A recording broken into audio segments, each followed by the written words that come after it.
Hi welcome back to Sweetlin பியோ. இன்றைக்கி இந்த வீடியோவில் நம்ம பார்க்க போகிறது என்னென்னா, ஹஸ்பண்ட் ஆக்சுவலாக லாஸ்ட் வீக் ஊருக்கு போயிருந்தாங்க. ஊர்லேருந்து வரும்போது என்னெல்லாம் வீட்டிலேருந்து எடுத்துகிட்டு வந்தாங்க அப்படின்னு பார்க்க போகிறோம். வாங்க வீடியோக்குள்ளே போகலாம். எப்பவும் போல் மார்னிங் ஆஸ் யூஷுவல் ஒர்க்கு தான். காலமே எந்திரிச்ச உடனே ஃபுல்லாக வீடு ஃபுல்லாக க்ளீன் பண்ணுறது தான்.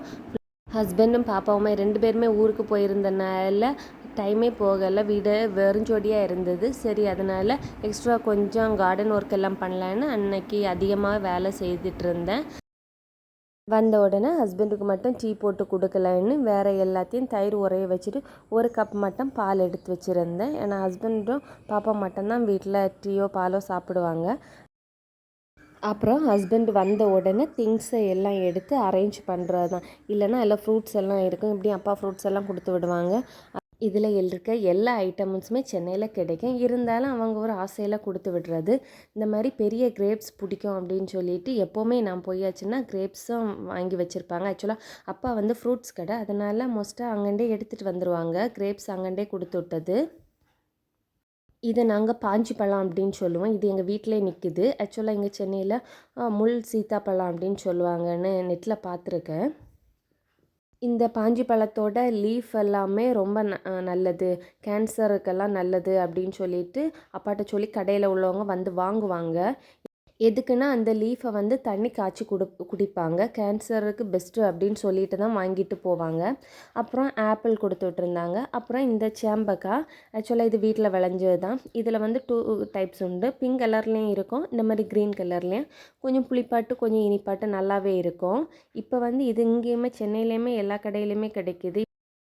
திங்ஸ் வந்து எங்கள் வீட்டிலேருந்து மட்டும் இல்லை, மாமியார் வீட்டிலேருந்தும் கொடுத்து விடுவாங்க. இது வந்து புதுமை தண்ணி வீட்டில் தெளிக்க அப்படின்னு சொல்லிட்டு மாமியார் கொடுத்து விட்டது. இப்போ மாங்காய் சீசன் ஆனால மாங்காய் பிக்கிள் போட்டு கொடுத்து விட்டுருந்தாங்க. கண்ணாடி பாட்டிலில் போட்டு ரொம்ப சேஃபாகவே கொடுத்து விட்டுருந்தாங்க. அப்புறம் வீட்டிலேருந்து அதிகமாக எடுத்துகிட்டு வர பொருள் முட்டை, 2 வீட்டிலேருந்தும் கொஞ்சம் கொஞ்சமாட்டி எடுத்துகிட்டு வருவோம். அப்புறம் அம்மா வந்து நெய்யுமே கொடுத்து விட்டுருந்தாங்க. அப்புறம் வீட்டுக்கு தேவையான மசாலா எல்லாம், மஞ்சத்தூள், மல்லித்தூள், அப்புறம் கறி மசாலா, இதெல்லாமே மாமியார் கொடுத்து விட்ருந்தாங்க. இது மாதிரி சோப்பு சர்ப்பெல்லாம் கொடுத்து விடாதீங்க, நான் இங்கே வாங்கிக்கிறேன்னு சொன்னாலும் கேட்க மாட்டாங்க. எல்லாமே பேக் பண்ணி வீட்டில் என்ன இருக்கோ எல்லாமே பேக் பண்ணி கொடுத்து விடுவாங்க. பருப்பெல்லாம் கொடுத்து விட்ருந்தாங்க. ஆக்சுவலாக பருப்பெல்லாம் என் ஃப்ரெண்ட் ஒருத்தவங்க கொடுத்தாங்கன்னு இங்கேயே எனக்கு நிறைய ஸ்நாக்ஸ் எல்லாம் வரும்போது ஹஸ்பண்ட் வாங்கிட்டு வந்தது. சிப்ஸ் ஐட்டம்ஸ் கேட்டிருந்தேன். சிப்ஸ் கொஞ்சம் நிறையவே வாங்கிட்டு வந்துருந்தேன். தேன்குழல் வந்து ரொம்ப ஸ்வீட்டாக இருக்கும். இதில் வந்து இனிப்பு நேந்திரம் பழ சிப்ஸுமே சாப்பிடக்கு நல்லா இருக்கும். ஆக்சுவலாக இது வந்து கம்மியாக தான் வாங்கிட்டு வந்திருந்தாங்க. நேந்திரம் பழம் சிப்ஸ் மட்டும் அதிகமாட்டு டீக்கு கூட சாப்பிட வேண்டி அவங்களுக்கு வேண்டி நிறைய வாங்கிட்டு வந்திருந்தாங்க. அப்புறம் சோப் எல்லாமே மாமியார் கொடுத்து விட்டுருந்தாங்க. அப்புறம் அதிகமாக நான் கேட்குறது எண்ணெய், வீட்டில் ஆட்டுற எண்ணெய் மட்டும் மோஸ்ட்டாக கேட்பேன். நம்மளோட ஃபேவரட் ஐட்டத்தில் ஒன்று இந்த சர்பத்து, ஒரு லெமன் மட்டும் இருந்ததுன்னா சர்பத்து போட்டு குடிக்கலாம் அப்படின்னு சொல்லிட்டு இந்த 2 கலர்லேயுமே வாங்கிட்டு வர சொல்லுவேன். அப்புறம் எல்லா வாட்டியும் போல் தேங்காய் எடுத்துகிட்டு வரோம். ஆக்சுவலாக இங்கே வந்து சென்னையில் காசு கொடுத்து தேங்காய் வாங்கன்னு சொன்னாலே ரொம்ப கஷ்டமாக இருக்கும். ஏன்னா வீட்டில் நமக்கு தேங்காய் உள்ளனால இது எது காசு கொடுத்து வாங்கணும் அப்படின்னு தோணும். அப்புறம் வீட்டில் நின்ன மாம்பழமுமே அப்பா பழுக்க வச்சு கொடுத்து விட்டுருந்தாங்க.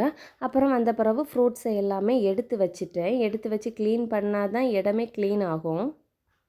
அப்புறம் ஸ்நாக்ஸ் எல்லாமே எடுத்து அந்தந்த பாட்டிலில் போட்டுட்டேன், ஸ்நாக்ஸ் பாட்டிலே. அப்புறம் தேங்காய் எல்லாத்தையுமே எடுத்து ஒரு வழியாட்டு ஃபுல்லாக ஓரம் கட்டிட்டேன். இப்போ எல்லாம் ஊர்லேருந்து ரொம்ப கம்மியாக தான் திங்ஸ் எடுத்துகிட்டு வர்றது. முன்னாடியெல்லாம் இதை விட அதிகமாட்டு எடுத்துகிட்டு வருவோம். மாவு எல்லாம் எடுத்துகிட்டு வருவோம். இப்போ எல்லாம் கோதுமை மாவு நான் இங்கே வாங்கிடுறேன் அப்படின்னு சொல்லிடுவேன். அதுக்கு மேலே ஃபிஷ் எல்லாம் ஃப்ரை பண்ணி குழம்பு வச்செல்லாம் எடுத்துகிட்டு வந்ததெல்லாம் உண்டு. இப்போ எல்லாம் சரி இங்கே வாங்கி செய்துக்கலாம் எதுக்கு அப்படின்னு சொல்லிட்டு விட்டுருவேன்.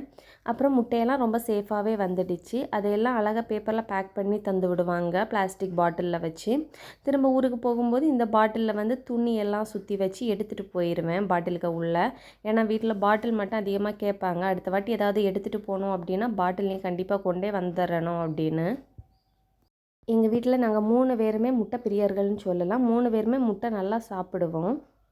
எந்த குழம்பும் வேண்டாம், சாதத்துக்கு ஒரு ரசம் வச்சு ஒரு முட்டை, இல்லைனா துவையலுக்கு கூட முட்டை, எது வச்சாலும் அதுக்கு கூட முட்டை வச்சு சாப்பிடவே ரொம்ப பிடிக்கும்.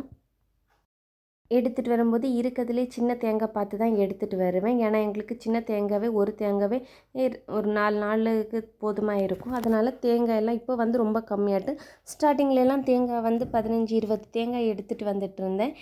அதுக்கப்புறம் வர வர நம்ம வந்து தேங்காய் இங்கே ரொம்ப யூஸ் பண்ண மாட்டோம். பொரியலுக்கு கூட ரொம்ப ரேராக தான் போடுவோம். அதனால் தேங்காயெல்லாம் கம்மியாக வச்சுட்டு இந்த மிளகாத்தூள் மல்லித்தூள் மட்டும் கொஞ்சம் அதிகமாகட்டே போக போக எப்பவும் வாங்கிட்டு வருவேன். தனியாக இங்கேருந்து தனியாக எல்லாம் இடிக்கிறது கிடையாது, எல்லாமே ஊர்லேருந்தே எடுத்துகிட்டு வர்றது. அப்புறம் எப்பவும் போல் சீசன் ஃப்ரூட்டு நம்மளோட ஃபேவரட் மேங்கோ வந்து கொடுத்து விட்டுருந்தாங்க. அதையுமே ரொம்ப பழுத்தது கிடையாது, கொஞ்சம் பச்சையாகவே இருந்தது, பழுக்க வச்சு வச்சு சாப்பிட்ற மாதிரியே இருந்தது. இந்த வீடியோ உங்களுக்கு பிடிச்சிருந்தனா என்னோட சேனலை லைக் பண்ணுங்கள், ஷேர் பண்ணுங்கள், கமெண்ட் பண்ணுங்கள், சப்ஸ்கிரைப் பண்ணுங்கள், பக்கத்தில் இருக்க பெல் ஐக்கானை கிளிக் பண்ணுங்கள். தேங்க்யூ.